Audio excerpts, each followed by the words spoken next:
मैं अभी डाउनलोड करके खुद को अपडेट करती हूँ। सास बनी डंडे वाली भूत। शिखा की नई नई शादी हुई थी। उसका मायका और ससुराल दोनों कानपुर में ही थे, इसलिए उससे मिलने उसके भाई अक्सर आते जाते रहते थे। ये बात शिखा की सास मीना को बिल्कुल पसंद नहीं थी। मम्मी जी, आज राहुल भैया आ रहे हैं। कौन? तेरे चाचा का लड़का? जी मम्मी जी। अरे पर वो तो दिल्ली में रहता है ना। हाँ मम्मी जी, उन्हें कल सुबह दिल्ली के लिए निकलना है, तो वो आज मुझसे मिलते हुए कल सुबह यहीं से निकल जाएंगे। हमने तो धर्मशाला खोल रखी है ना। कुछ कहा क्या मम्मी जी?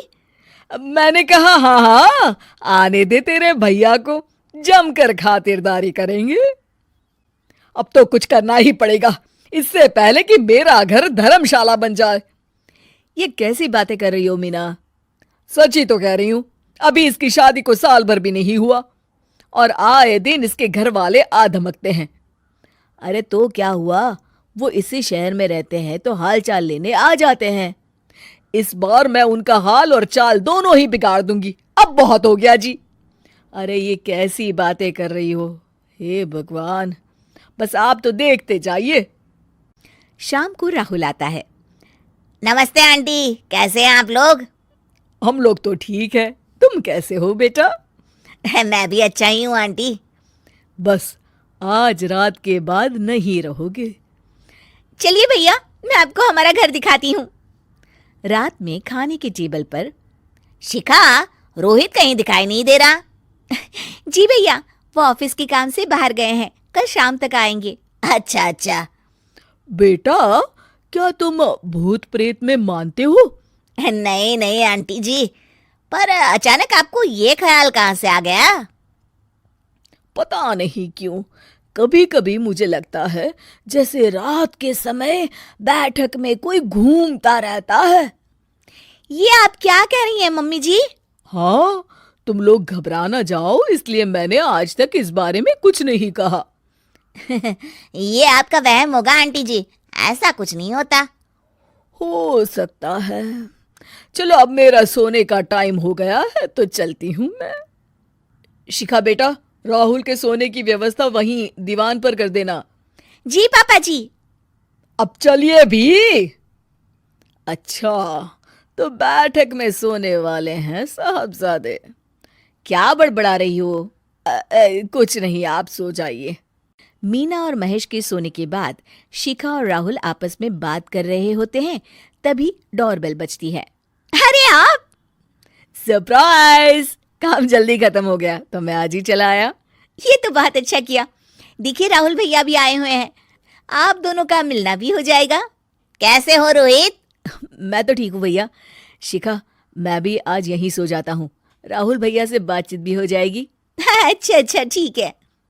मीना आधी रात को उठती है, कंबल मुंह से पैर तक ओढ़ के डंडा लेके बैठक में आती है और देखती है दीवान पर चादर ओढ़े कोई लेटा हुआ है। देखो तो कैसे मजे से सो रहा है बहन के ससुराल में। मीना ताबड़तोड़ 4-5 डंडे मार देती है। अरे मर गया, अरे बचाओ बचाओ, कौन है? मीना जल्दी से अपने कमरे में भाग जाती है। हे भगवान, ये मैंने क्या किया? ये रोहित कहाँ से आ गया? लगता है ये नालायक राहुल मेहमानों वाले कमरे में सो गया होगा। आज तो इसकी खैर नहीं। उधर बैठक में, अरे क्या हुआ रोहित? मैं बाथरूम में था, तुम्हारे चिल्लाने की आवाज सुनी। पता है भैया, मैं सो रहा था, अचानक से कोई आकर मुझे डंडे मारने लगा। ये क्या कह रहे हो? लगता है तुम भी आंटी की तरह भूत प्रेत में मानते हो। नहीं नहीं भैया, सच में कोई आया था। मैं तो जा रहा हूँ मेहमानों वाले कमरे में सोने के लिए। इस समय अपने रूम में जाऊंगा तो शिखा की नींद खराब हो जाएगी। ठीक है भाई, जाओ तुम, जहां तुम्हारा भूत डंडा लेके ना आ सके।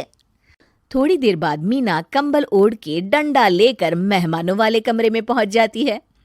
वो बिस्तर पर सोए रोहित को फिर डंडों से मारने लगती है। अरे मर गया, अरे मर गया। तू भूत प्रेत में नहीं मानता ना? ये ले, अब डंडे खा। हैं? ये तो माँ की आवाज है। रोहित कंबल खींच देता है। बेटा तू अरे ये क्या कर रही हो माँ?